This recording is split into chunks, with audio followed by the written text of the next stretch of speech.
a todos, soy Olenka, parte del equipo voluntario en Victoria Rachel, y hoy quiero empezar este episodio con una escena muy común.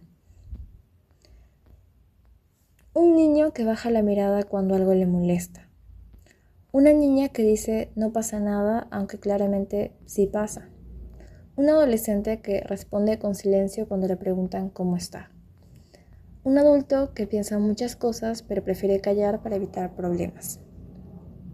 Y entonces surge la pregunta: ¿por qué callamos lo que sentimos o pensamos? ¿Desde cuándo aprendimos que el silencio era más seguro que la palabra?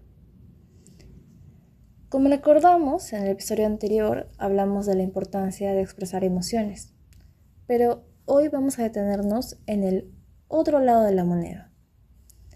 Específicamente, el silencio como una forma de protección. Porque no todo silencio es indiferencia. Muchos silencios nacen del miedo, del aprendizaje y de la necesidad de cuidarse. Así que bienvenidos a este nuevo episodio de Voces por la Infancia, donde hablaremos de lo que no se dice, de lo que se guarda y del peso emocional que muchas veces se carga en silencio. Primero, debemos saber que el silencio no aparece de la nada. El silencio emocional, de hecho, no es innato, más bien se aprende.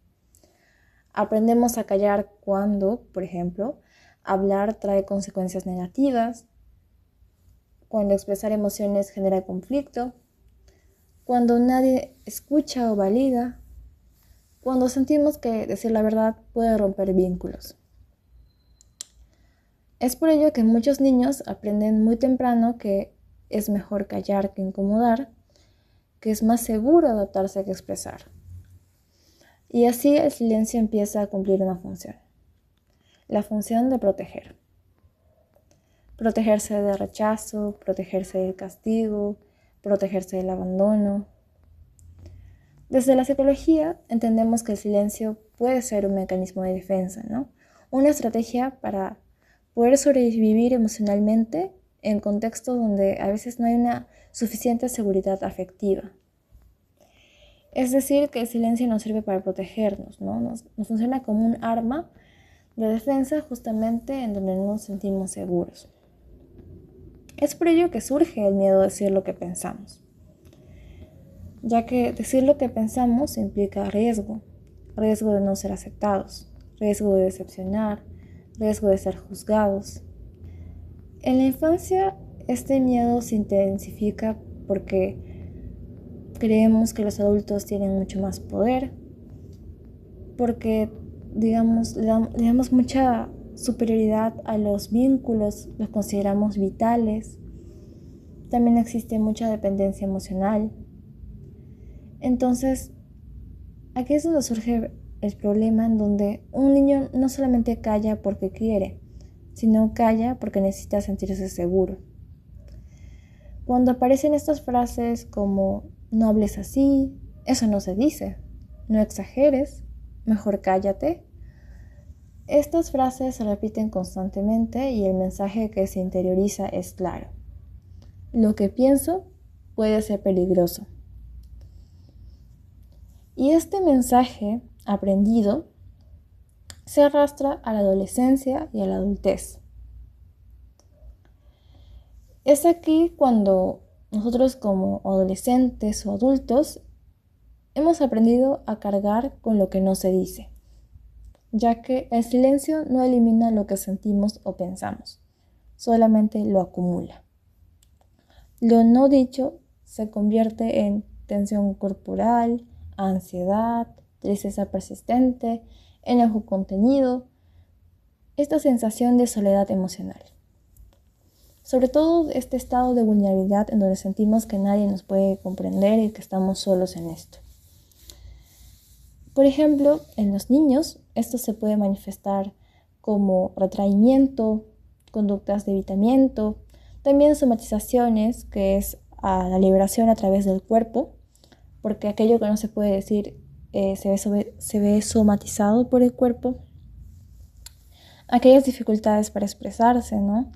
Quizás este miedo que uno siente, el trabarse al hablar, el miedo a equivocarse, también por decir algo errado, algo que no sería fácilmente aceptado, o aquellas conductas explosivas inesperadas, ¿no? Como aquellos, digamos, emociones abruptas que surgen y uno no sabe cómo controlar. Y es aquí importante recordar que cuando no hay palabras, el cuerpo habla. Y en los adultos, cargar con lo que no se ha dicho suele generar el desgaste emocional que puede afectar la vida diaria, en cómo uno se siente internamente, las relaciones superficiales, ya que uno tiende a querer siempre mantener lo que la gente espera de ti, y muchas veces se llega a esa superficialidad en donde realmente uno no es sincero consigo mismo ni con los demás. Una dificultad también para poner límites, ya que la persona puede dejarse llevar más por lo que cree que está bien, por lo que es correcto, y callar aquello que realmente siente, aquello que realmente quiere decir pero no puede. Y sobre todo, el culparse por sentir demasiado, ¿no? El sentirse demasiado culpable de que realmente sientes demasiado por algo que tal vez no debería ser así, por quizás tener tantas emociones en algo que realmente no merece la pena, ¿no? Entonces, acá es importante comprender que en su momento, en el contexto en donde la persona necesita realmente callar para sentirse seguro, acá el silencio es interpretado como algo que protege a corto plazo, pero duele a largo plazo. Entonces, debemos recordar que el silencio en estos contextos de cuidado, ¿no? Porque al inicio esto sirvió como una protección. Entonces, acá es muy importante decirlo con claridad, ¿no? Si nos ponemos en la situación de los niños, muchos niños guardan silencio para cuidar a los adultos. Por ejemplo, ellos pueden callar para no preocupar a la familia, a sus padres, quizás no incomodar, ¿no? No generar conflicto, no ser una carga más en la familia o no romper la calma familiar que ya está existiendo, ¿no? Y esto es especialmente delicado porque si nos ponemos a pensar, quizás en nosotros cuando éramos niños, una situación de algún niño, es acá donde se invierten los roles, ¿no? Porque ahora, si bien siempre se suele pensar que los padres son los que cuidan al niño, ahora podría ser al revés, ¿no? El niño, en lugar de ser cuidado emocionalmente, es en donde se convierte en quien cuida. Y muchas veces desde afuera uno puede pensar, si ve a un niño que suele controlar mucho lo que piensa y suele decir siempre las cosas correctamente, ¿no? Ser un niño que está, digamos, bien educado, bien formado, que sabe decir cuándo hablar y cuándo no. Esto puede ser interpretado desde afuera como madurez, pero por dentro esto suele ser asociado a una sobrecarga emocional. Un niño que siempre se calla no es un niño sin problemas. Es un niño que aprendió a resolverlo solo. Entonces, si te sientes identificado con esto, es aquí donde justamente tenemos que reflexionar respecto al silencio. Cuando el silencio deja de servir justamente como un medio de protección o de defensa y en su lugar el silencio deja de proteger. Entonces, el silencio deja de ser protector cuando nos impide pedir ayuda, cuando nos bloquea la expresión emocional. Ya no somos sinceros ni con nosotros mismos. Nuestras emociones surgen, pero nosotros simplemente ya no les damos la profundidad que deben recibir. También nos limita la construcción de identidad, porque surge como este margen, digamos, este factor protector de yo mismo para poder protegerme ante los demás y ante lo que a mí mismo me genera estas emociones intensas, y dejo de ser tan leal a como yo soy, a simplemente sentir y dejar fluir. También esto genera aislamiento interno, pues la persona a veces también se aleja poco a poco de sí mismo, ¿no? Poco a poco se pierde esta sinceridad, esta, digamos, transparencia que uno puede sentir. Entonces, el hablar no siempre cambia la situación externa, pero sí cambia la experiencia interna.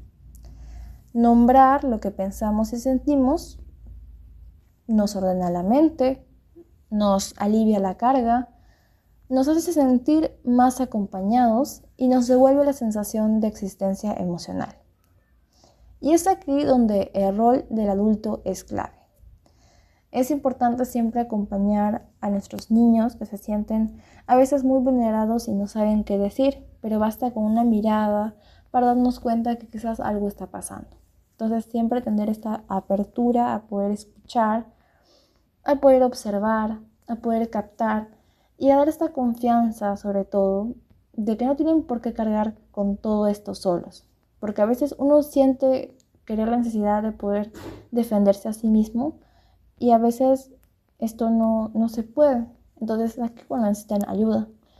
Y nosotros como adultos, como sus padres, como sus cuidadores, tenemos que estar ahí a su lado. Para demostrarle que muchas veces las batallas no pueden simplemente defenderse solas. A veces es necesario ayuda y es bueno decirlo, ¿no? Cuando uno lo necesita. Entonces, como adultos, no podemos obligar a un niño a hablar, pero sí podemos crear las condiciones para que no tenga miedo de hacerlo. La seguridad emocional aquí es clave y no se construye con interrogatorios, sino con presencia, con mensajes claros como puedes decirlo, no te voy a castigar por lo que sientes. Aunque no estés de acuerdo, quiero escucharte, tu voz importa. Estos son mensajes ejemplares, ¿no?, que uno puede decir, pero el tema es poder, digamos, representar esta conexión, dar a entender que esto es algo real. La confianza se construye.